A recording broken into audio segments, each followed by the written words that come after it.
এই ঘরটা আমার শাশুড়ি মা দিয়েছে। এটা মনে হয় আমার শাশুড়ির মানে ঠাম্মা শাশুড়ির। এই ঘরটা হচ্ছে আমাদের লক্ষ্মীর ঘট। এই ঘরটা আমার মা কুম্ভ থেকে এনে দিয়েছে। এই ঘরটা কুম্ভে গেছিলো তখন, এটা আরও একটা ঘট আছে সেটা এনে দিয়েছে। আর এইটা হচ্ছে আমি যখন বিয়ে হয়ে আসি তখন আমার শাশুড়ি আমাকে এটাতে ইতুলক্ষ্মী পুজো করতে দিত। এই ঘরটা এটা শাশুড়ি করতো আগে, তারপরে শাশুড়ি পারলো না তখন আমাকে দিয়ে দিল ইতুলক্ষ্মী করতে। এই ঘরটাতে আমি ইতুলক্ষ্মী যদিও এখন করি না, এখন আলাদা ইতুলক্ষ্মীর ঘট কিনে নিয়েছি। আর এটা হচ্ছে আচমন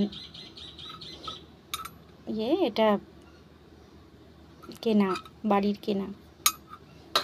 আর এই ঘরটা এমনি আমার কর্তা কিনে দিয়েছে। আর এই যে তামার এই থালাটাই, এটাতে আমি দেবাদিদেব মহাদেবকে বসাই।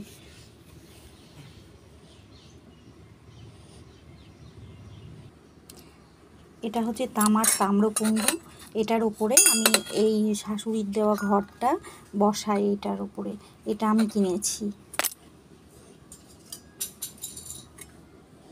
এটা ধূপদানি, ধূপকাঠিদানি। এটা প্রদীপ বসানো থালা, এর ওপরে একটা প্রদীপ বসাই, দেখিয়ে দিচ্ছি। এই যে এইভাবে বসানো থাকে, এটা প্রদীপ বসানো, প্রদীপ প্রদীপ এটাতে প্রদীপ বসায়। আর এটা